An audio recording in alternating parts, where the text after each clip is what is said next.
DES Défense du consommateur, merci de nous suivre et nous faire confiance comme vous le faites depuis 2019. Aujourd'hui, l'ambition qui est la nôtre, c'est vous présenter un sujet comme celui que nous vous avions promis, c'est-à-dire le sujet de la surfacturation concernant un client qui nous a donc confié son véhicule, c'était la semaine dernière, très exactement le 7 juin 2024. Peut-être qu'il va se reconnaître puisqu'il nous suit également. Et on lui a dit effectivement que ce serait intéressant qu'on parle de son cas pratique. Avant de commencer sur ce dossier très intéressant pour chacun d'entre vous, chers consommateurs, je veux juste rappeler en aparté très rapidement le pourquoi de nos documents vidéo. C'est comme une réponse finalement à nos détracteurs. Bon, même si on s'est déjà beaucoup exprimé sur la question, je veux rappeler un élément. Lorsque nous réalisons un document vidéo, il est fondé sur le droit, sur la jurisprudence.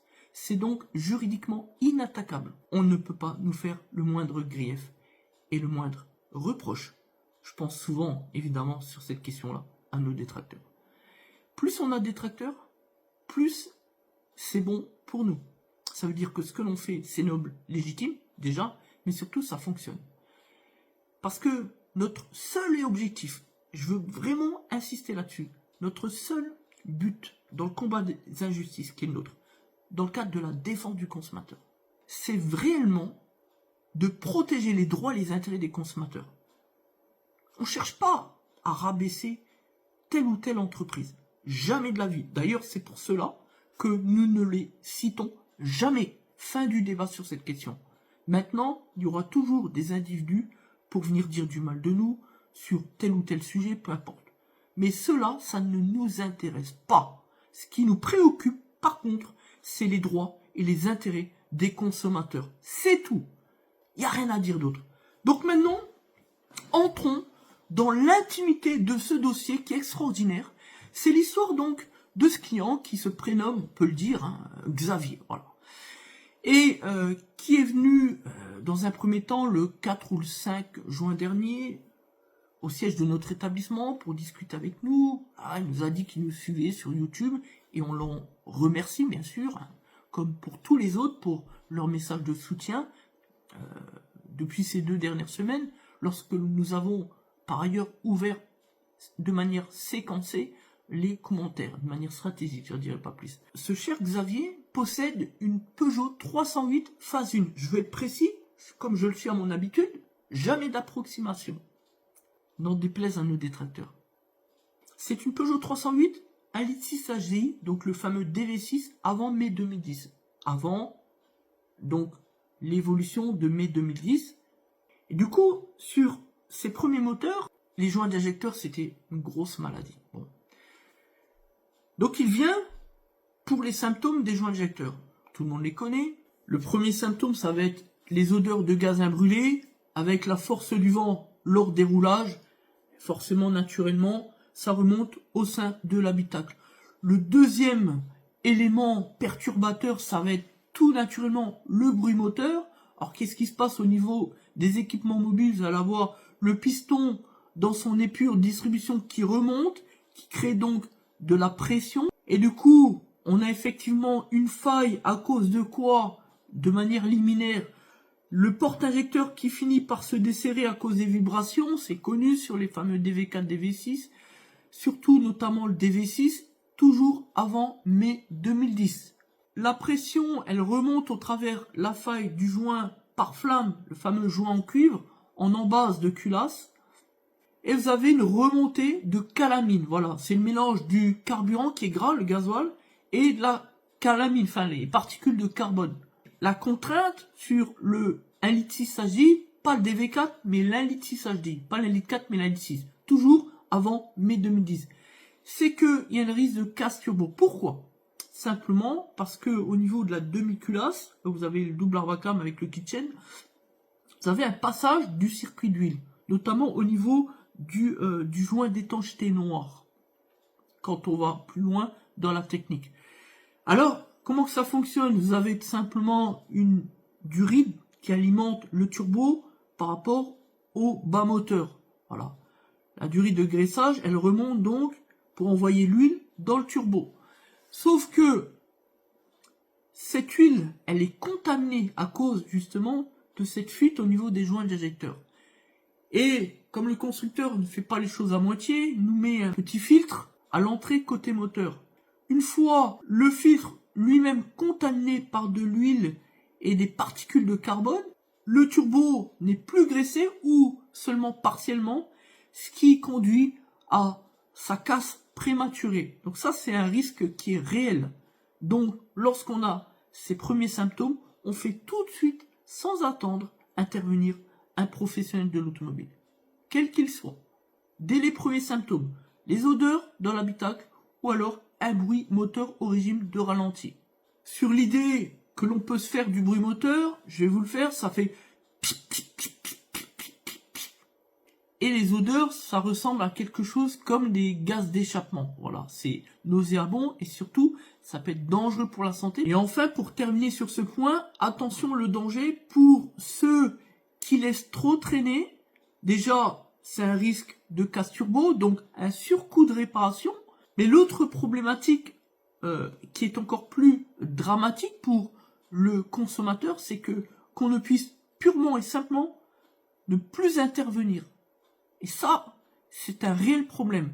On le rencontre souvent sur les moteurs PSA qui équipent les Mazda, les Ford, ou pire encore sur les moteurs Fiat, l'1.3 litre JTD. Donc attention, parce que la calamine, à terme, devient comme du ciment. Et ensuite, il n'y a plus rien à faire pour sortir l'injecteur. Et si on ne peut plus sortir l'injecteur, il faut donc déculasser. Sauf que déculasser, ça implique des coûts supplémentaires de manière substantielle, qui normalement ne devraient pas être. Le client nous appelle le 3 et il se rendra au siège de notre établissement le lendemain, donc le 4 juin. Parce que lorsqu'il nous contacte par voie téléphonique, on lui indique que nous, en qualité de professionnel, avant une prise de rendez-vous, on veut voir le véhicule pour s'assurer du diagnostic liminaire. Très important, parce qu'on ne va quand même pas perdre du temps à réaliser une intervention, faire une prise de rendez-vous, simplement sur les dires du client. Le professionnel, c'est nous, même si le client a un certain ressenti, c'est nous qui devons décider de l'intervention, parce que c'est notre rôle, c'est notre mission, en qualité de professionnel de l'automobile. Il entend notre discours, et donc il vient. On constate effectivement qu'il y a des joints d'injecteur, on fait la mise en route, on ouvre le capot, puis le cache supérieur moteur, pour venir constater effectivement sur le cylindre 2 et 3 qu'il y existe une anomalie concernant les joints d'injecteur, et donc par la suite, le client se dirige au bureau, on lui rédige un ordre, on lui tire un devis, il accepte, accord express du client, pour pouvoir engager les travaux qui seront donc exécutés, comme on l'a dit, quelques jours plus tard, le 7 juin 2024. Et enfin, c'est un client que nous avons facturé le lendemain, puisqu'il n'a pas pu venir le soir même, avant la fermeture de 18h. Donc le 8 juin 2024, à 8h37 précisément, puisque c'est indiqué sur la facturation, puisque nous travaillons avec un logiciel antifraude à TVA qui répond à la dernière législation sur cette question. Lors de nos discussions, au moment où on a donc tiré le devis, il nous a raconté donc ses déboires avec Peugeot, le concessionnaire, puisqu'il disait qu'il venait donc déjà d'en avoir pour plus de 2000 € pour un remplacement de kit d'embrayage. Voilà. Très exactement 2680 € pour ce qui est une simple 308 avec le moteur Alitis HDI 90 chevaux, non pas 110 mais 90. Donc un modèle sans 10 volants amortis, sans volant moteur DVA. C'est quand même intéressant. 2680 € TTC.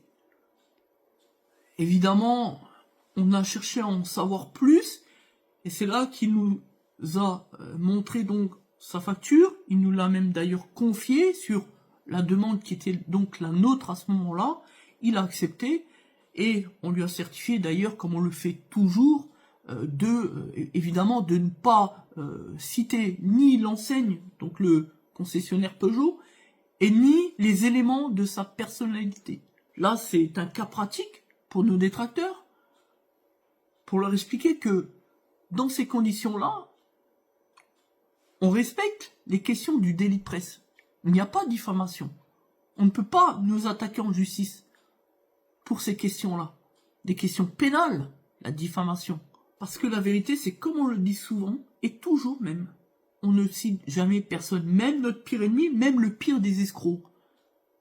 Parce que ce n'est pas notre rôle. Le but pour nous, on l'a dit tout à l'heure, c'est de protéger le consommateur par de l'information objective. Exposer publiquement des éléments d'abus, des cas pratiques d'abus, d'arnaque, pour mieux protéger et surtout pour éviter aux consommateurs d'être une fois de plus une victime de promesses, tout simplement. Franchement, de notre part, on ne peut pas faire mieux.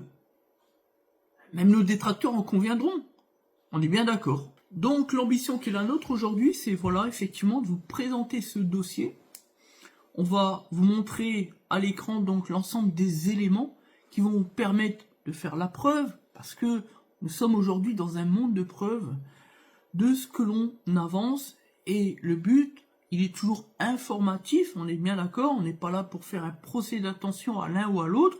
C'est pour ça d'ailleurs que je dis que chaque cas est différent. C'est pas parce que ici, une fois, on a pu constater effectivement que chez Peugeot, c'est effectivement un abus dans le cadre, dans cette affaire de litige de l'un de nos clients, que c'est nécessairement tout le temps le cas partout ailleurs, chez tous les concessionnaires. On ne peut pas dire tout et n'importe quoi. C'est du cas par cas, et à chaque fois, un nouveau cas, on doit analyser les faits, analyser le droit, ce que dit la jurisprudence, et déterminer si effectivement il y a surfacturation ou non, s'il y a un abus ou non, si il y a eu une faute de la part du prestataire ou non. Voilà. On peut pas venir dire d'emblée, ah ben, les concessionnaires, j'y vais plus, c'est tous des salopards. Non, c'est faux. On peut pas se permettre d'agir comme cela. Voilà. C'était quand même le petit message d'emblée que je voulais faire passer. Nous-mêmes, une fois, on a eu à engueuler une dame qui était venue nous voir parce qu'elle pensait avoir fait l'objet d'une arnaque, alors que on lui a contredit son propos en lui montrant avec des mots fermes et surtout avec des explications parfaitement claires qu'en réalité, c'est simplement qu'elle n'avait pas les moyens de cette intervention, mais que le devis qui avait été donc prodigué par le concessionnaire, qui était un concessionnaire Citroën, eh bien c'était un devis qui était justifié. Il n'y avait aucun élément surfacturé, le barème constructeur était parfaitement respecté, le taux horaire de l'entreprise également, tout était carré, les ingrédients, les pièces de rechange, tout ça, tout était parfait. C'est simplement que quand on est concessionnaire, il est normal que le taux horaire main-d'œuvre soit substantiel, puisque derrière, il y a quand même entre 50 et 100 salariés, des employés, à payer chaque fin de mois. Faut quand même se rendre compte de ce que c'est que la responsabilité d'une entreprise. Hein, surtout une PME comme peut l'être finalement un concessionnaire de marque. Bon. Et je peux aussi rajouter que lorsqu'on est consommateur et qu'on décide de faire confiance et de signer un devis, puis ensuite d'être facturé donc par le concessionnaire avec son niveau de taux horaire assez élevé, et chacun le sait, on ne peut pas ensuite venir le critiquer.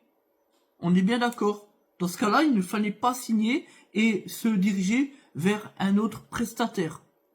Voilà, on ne peut pas dire tout et n'importe quoi, faire tout et n'importe quoi. Il y a quand même un minimum de bon sens et de savoir vivre à l'égard des uns et des autres. Donc maintenant, entrons dans cette affaire, dans ce dossier. Alors comme on l'a dit tout à l'heure, c'est une Peugeot 308 de 90 chevaux, avant mai 2010. Sur ces moteurs-là, et nous sommes spécialistes, nous avons été collaborateurs d'un concessionnaire Peugeot pendant 12 ans.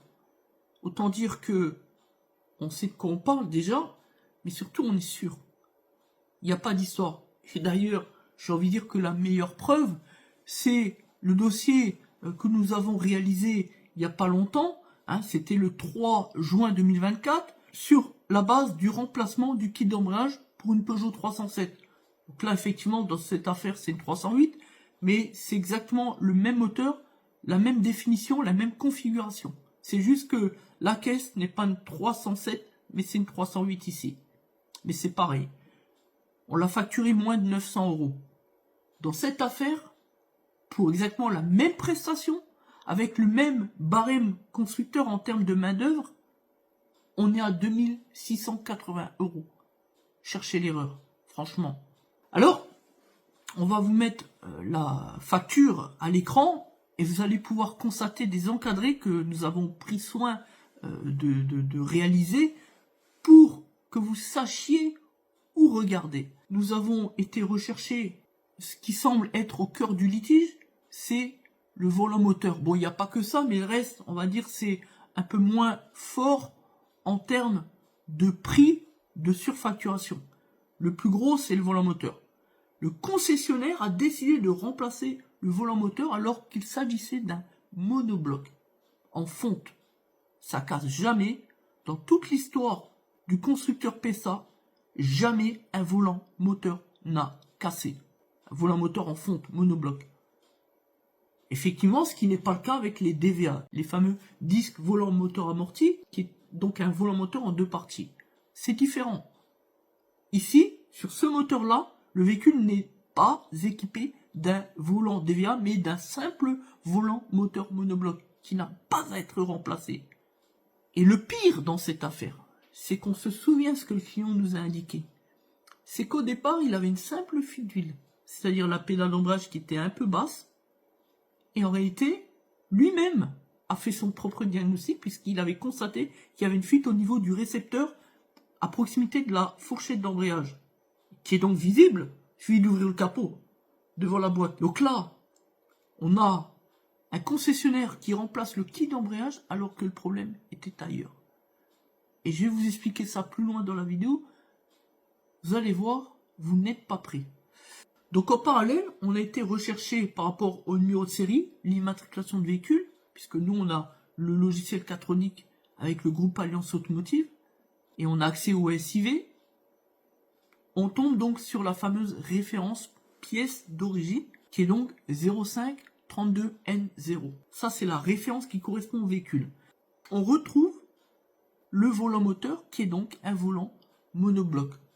C'est un élément de preuve, mais on n'avait pas besoin de cela, puisque vous le savez, on est un ancien spécialiste PSA, on sait que sur ces moteurs-là, c'est un monobloc. Et pour autant, le concessionnaire, dans le cadre de son devis puis sa facturation, n'a pas hésité un seul instant à mettre le volant moteur, une fourchette, c'est pareil, c'est jamais remplacé, ça casse pas, c'est en fonte, comme le volant moteur d'ailleurs. L'entretoise, les petites vis, les vis de volant moteur, la rotule de fourchette, des vis, des écrous, des rondelles, il y en a toutes les sauces. C'est bien simple. Si le responsable qui a édité ce devis avait souhaité en mettre plus, il n'aurait pas pu.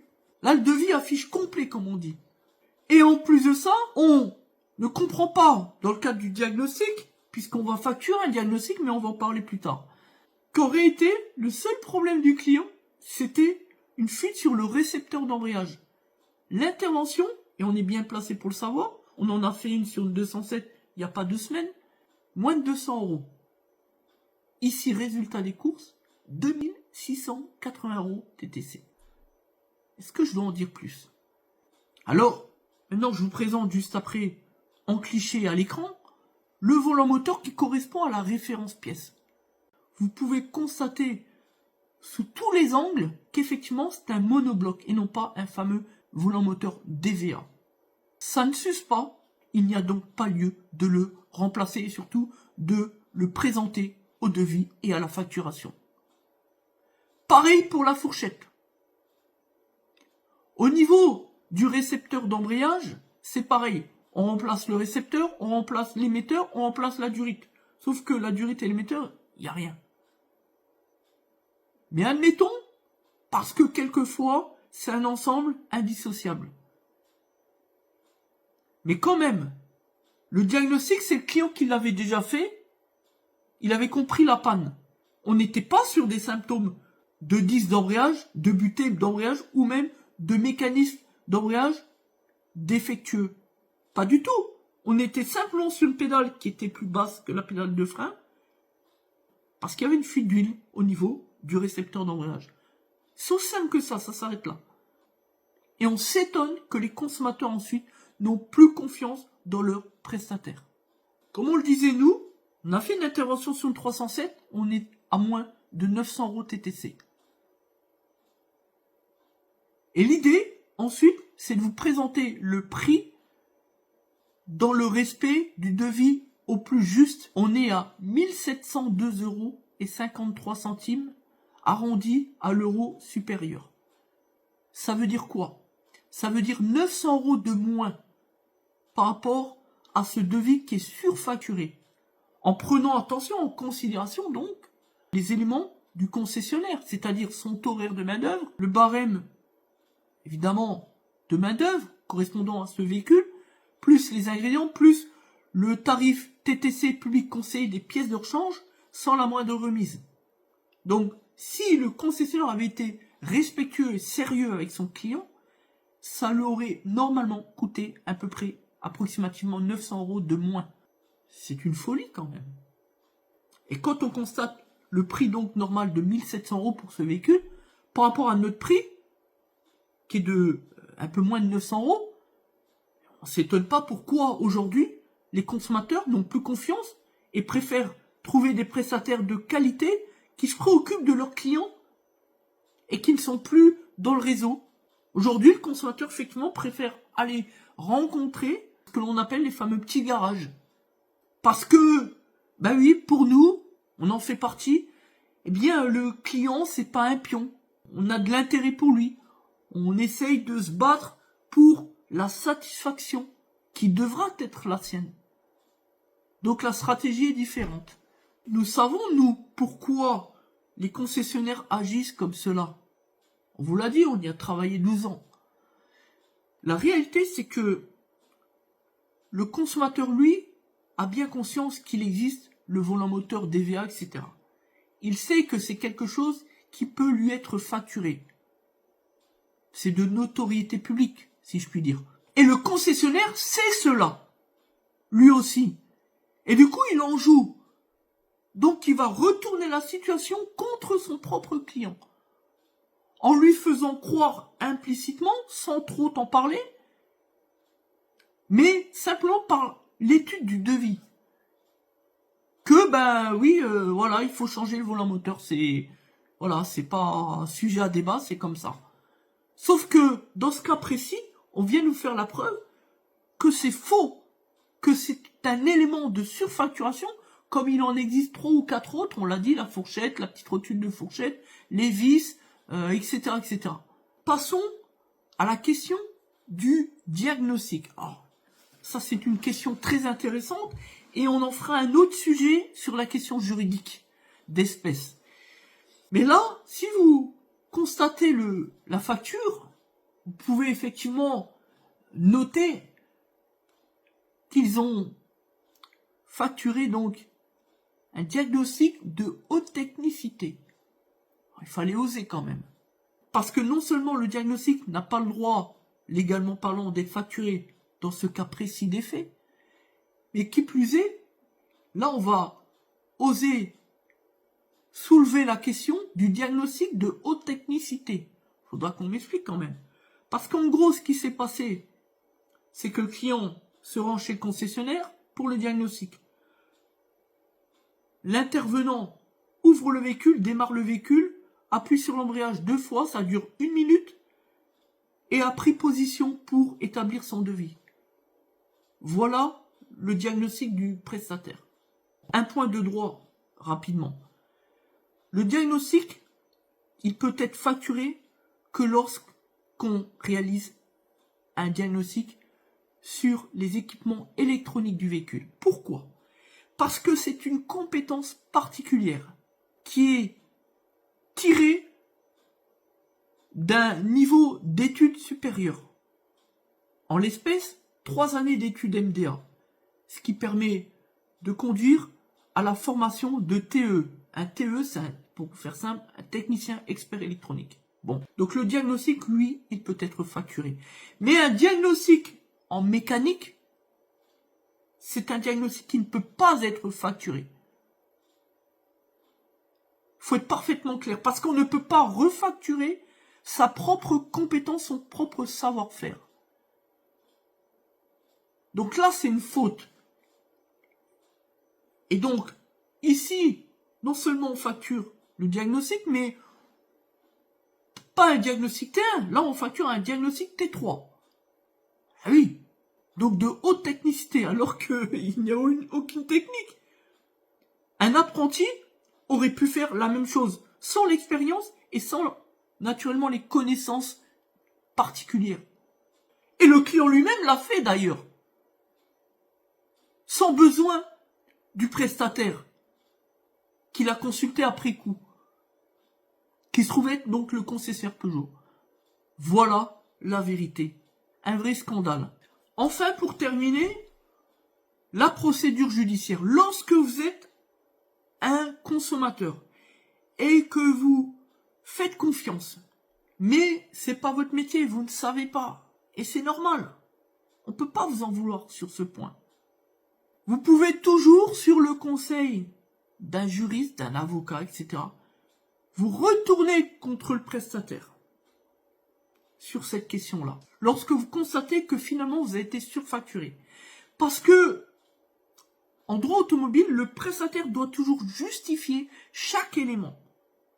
Pourquoi il remplace telle pièce dans le secteur automobile? Pourquoi il réalise telle réparation? Que dit le diagnostic? Pourquoi on va tirer le devis de telle manière? Il doit toujours tout justifier. C'est comme ça. C'est un cas de jurisprudence. Comme pour le diagnostic, on sait que le diagnostic n'est pas soumis à ce que l'on appelle le principe de l'obligation de sécurité et de résultat. Mais par contre, la recherche de panne, si. Alors maintenant, il faut comprendre c'est quoi la différence entre le diagnostic et la recherche de panne. On l'a dit, on en fera un prochain document sur cette question-là. Donc le bon conseil que moi je peux donner à l'endroit de tous, et c'est gratuit, c'est que faites toujours plusieurs devis. On ne cède jamais au plus pressé. Il y a toujours le temps de faire les choses. Je sais que c'est souvent la discussion qu'on a avec des clients, avec des consommateurs. Ils nous disent « Ah mais oui, mais il fallait que je fasse vite, j'avais pas le temps, ceci, cela. » Non, on a toujours le temps. Il n'est jamais trop tard. Il faut toujours avoir du recul sur les choses. Être calme face à chaque décision. Et chaque anomalie, chaque problématique de la vie, que ce soit dans l'automobile ou ailleurs. Prenez le temps de faire un devis là, un devis là, un devis là. Mais quand je dis 3 devis différents, attention, c'est pas chez 3 concessionnaires différents. Et non, il faut être plus intelligent que ça. On fait un devis chez le concessionnaire. On fait un devis dans un centre auto, même si je conseille pas du tout. Mais bon, surtout sur une question d'embrayage. Franchement, ils savent même pas ce que c'est qu'un véhicule. Franchement, faire un embrayage, le client va en retrouver 2 ou 3 à la fin. Bref. Et puis, auprès d'une entreprise sans réseau, sans concession de marque, un petit peu finalement comme nous. Voilà. Faites le point sur ces 3 devis. Mais attention, réfléchissez intelligemment. Ne vous dites pas, ben, chez le petit garage, il a 300, chez le centre auto, il a 500, et chez le concessionnaire, il a 800, donc je vais chez le petit. Non. Il faut comprendre le détail du devis. Alors si, chez le petit garagiste, vous n'avez pas de détail, déjà vous oubliez. Même s'il est moins cher. Parce qu'il faut toujours demander le détail. Il faut toujours que le prestataire détaille tout pour savoir ce qui va être fait. Pour que vous ayez pleine conscience et connaissance de l'intervention dans son détail. C'est très très important. Ça a l'air d'un détail, mais c'est substantiel. C'est central. Ensuite, vous allez dans le centre auto et vous dites, bon, le prix, les moyens, ça a l'air intéressant. Là encore, on change de débat. Ici, il va falloir consulter le taux horaire main-d'œuvre pour comprendre s'il ne va pas trafiquer le chiffre du barème constructeur, parce qu'on ne peut pas demander à un client d'être facturé 8 heures de main-d'œuvre si le constructeur prévoit 6h50. Ça, c'est très important. Voilà. Et enfin, chez le concessionnaire, on sait que en termes de barème, c'est toujours respecté parce que eux, avec le constructeur, tout est informatisé, donc on ne peut pas tricher là-dessus. Par contre, on va regarder, comme le cas d'espèce d'Océan, si ils vont pas rajouter des petites choses en plus, et ceci et cela. Et là, il vaut mieux demander le conseil à un garagiste, un professionnel du droit, par exemple, comme nous, ou tant d'autres, pour avoir une deuxième expertise. On ne sait jamais. L'idée, c'est de prendre le temps de comprendre qui est le plus fiable, le plus sérieux. C'est comme ça qu'on doit agir quand on est un consommateur. Parce que des fois, se faire léser, ça va très vite. Et le but de cette manœuvre, du conseil qui est le nôtre, c'est tout simplement de vous éviter d'être une nouvelle victime de promesses. Voilà pourquoi on arrive sur le conseil définitif et déterminant pour vous. Vous voulez être sûr d'avoir affaire à un véritable professionnel de l'automobile? Rendez-vous sur le site internet du réseau Plus que Pro, www.plus-que-pro.fr, parce que là, les entreprises sont sélectionnées. Vous aurez la certitude d'avoir affaire à une entreprise pérenne, fiable et surtout sérieuse, qui va prendre en considération vos droits et vos intérêts, tout simplement. Voilà. Alors maintenant, terminons sur la procédure judiciaire.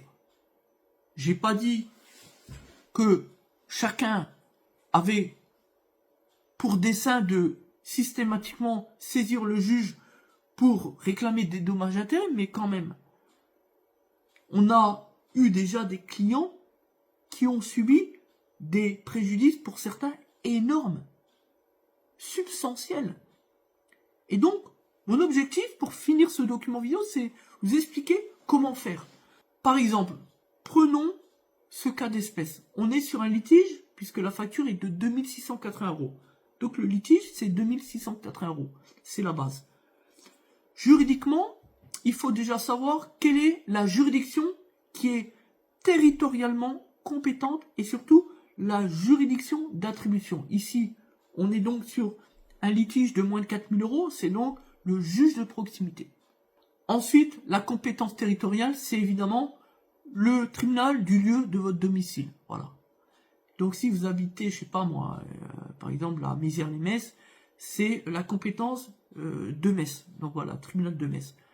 Une fois que vous avez saisi le juge, moi je conseille toujours de saisir un avocat, il fera mieux la démarche et vous serez mieux défendu que si vous y allez tout seul. Effectivement, devant le juge de proximité, vous pouvez ne pas faire appel au concours d'un avocat. On est d'accord. Pour autant, je conseille toujours de prendre un avocat. Parce que vous pensez maîtriser vos droits, vous croyez que l'affaire est simple, mais en face, le prestataire, lui, viendra avec un avocat. Et c'est souvent comme ça que si au départ vous pensez gagner, à la fin vous perdez le dossier.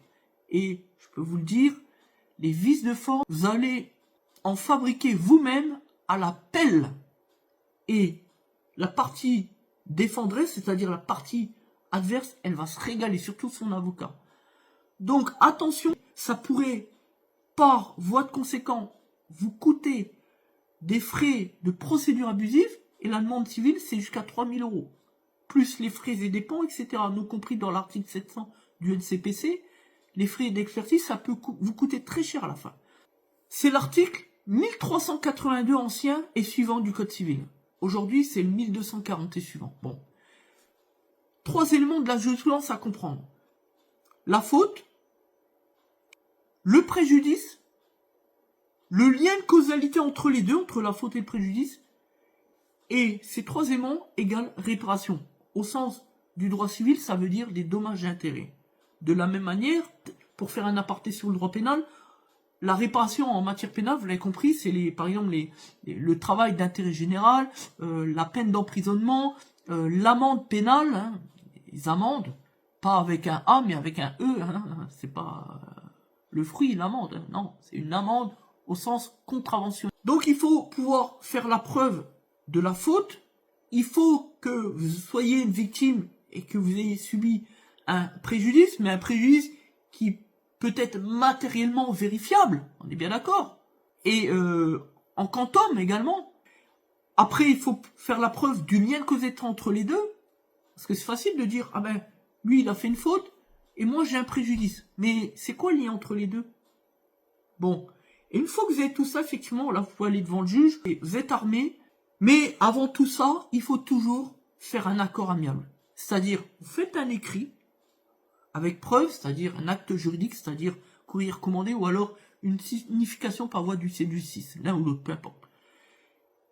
Contre votre interlocuteur, vous expliquez les faits de manière précise, concise, toujours être précis dans les faits. Très très important. Vous datez les faits. Et surtout, il faut être cohérent.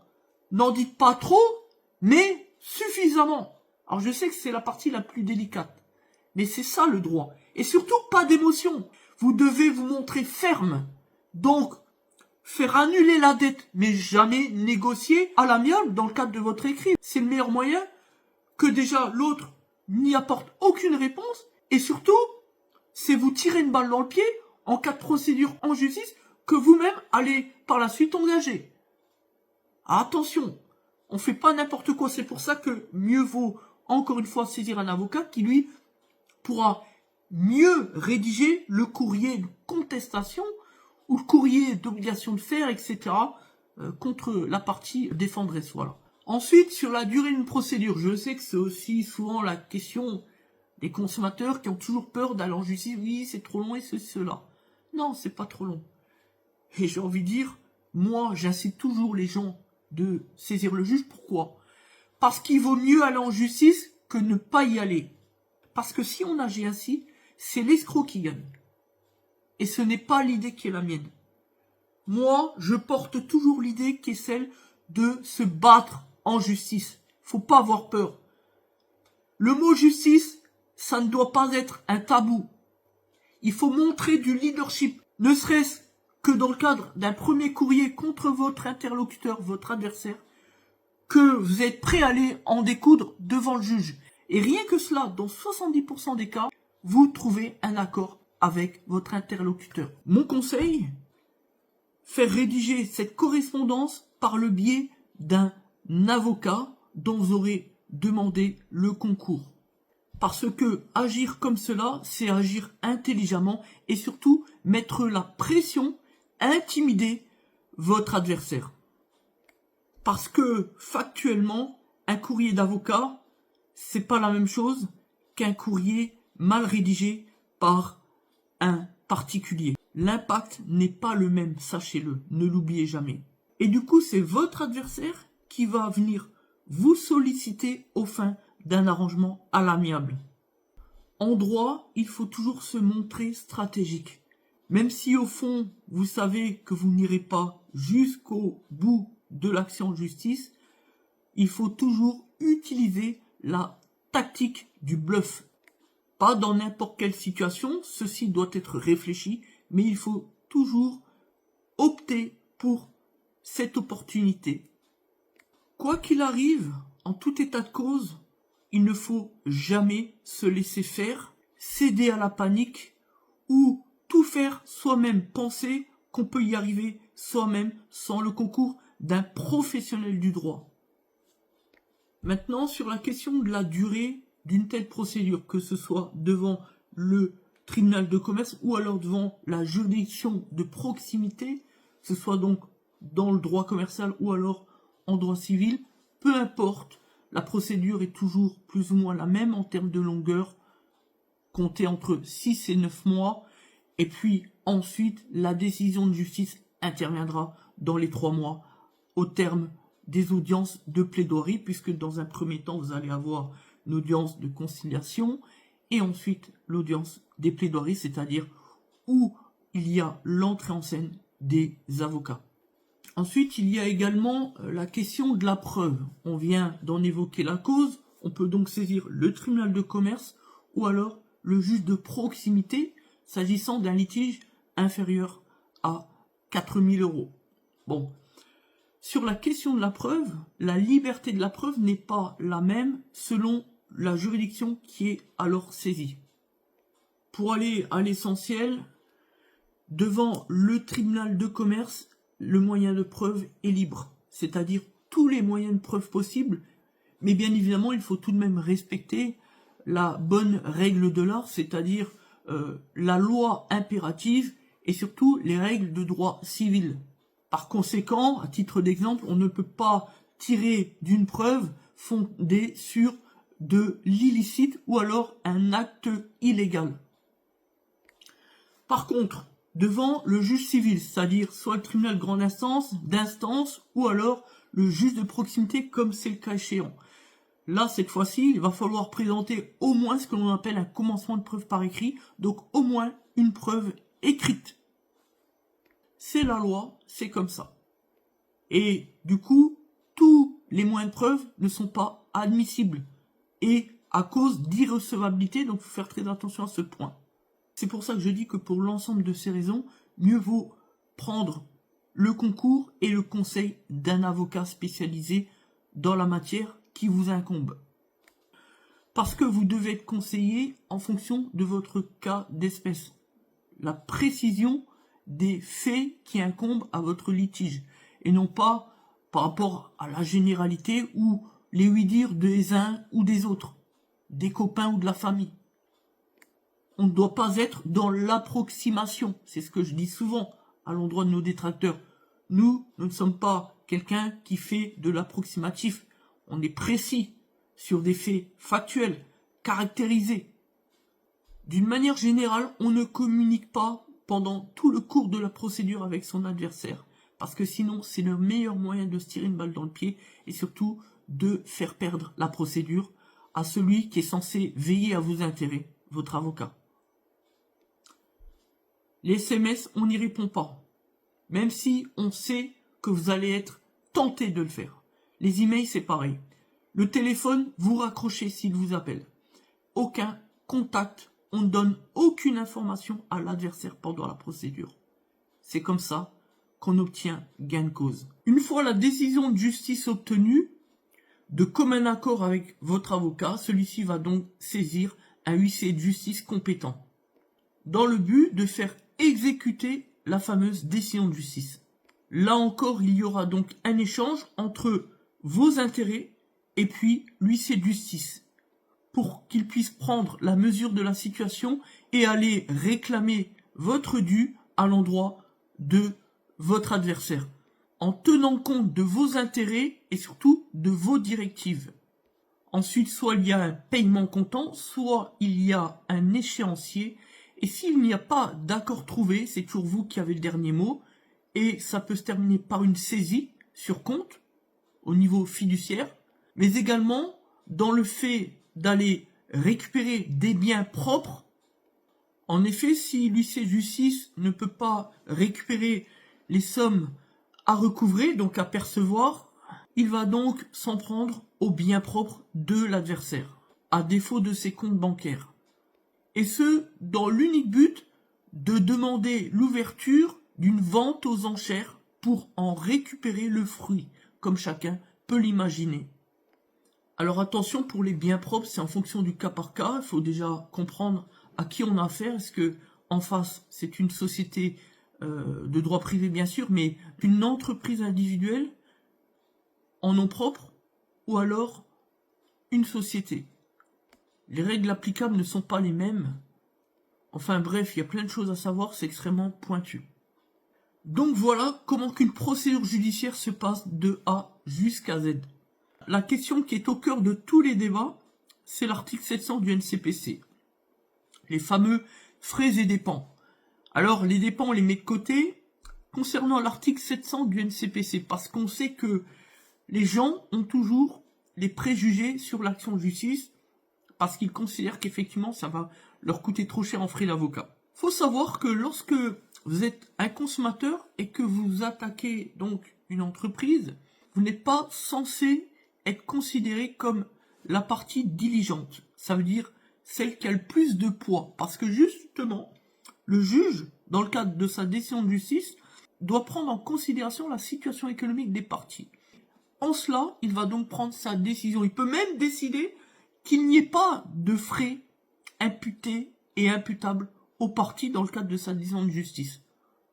Mais dans la majorité des cas, lorsque celui qui gagne la procédure, c'est, entre guillemets, le client, face à son adversaire qui est une entreprise, dans 99% des cas, il va obtenir l'équité qui est celle de récupérer tous les frais de procédure. Parce que, d'une manière générale, le juge condamne aux frais de procédure celui qui perd le procès. C'est la règle d'or. En d'autres termes, celui qui perd la procédure, il va être condamné à payer déjà les frais d'avocat, donc de son propre avocat, mais surtout de l'avocat de la partie adverse. Et tous les frais exposés par la procédure, y compris la rémunération de l'avocat. Je m'explique, soyons précis. Par exemple, lorsque la partie qui a obtenu gain de cause a dû faire recours à l'aide juridictionnelle, que ce soit totale ou partielle. À ce moment-là, il faut savoir que l'avocat est rémunéré par l'État. Eh bien, c'est donc la partie qui a été condamnée par la décision de justice qui va devoir payer au lieu que ce soit l'État, donc les frais de rémunération à l'avocat.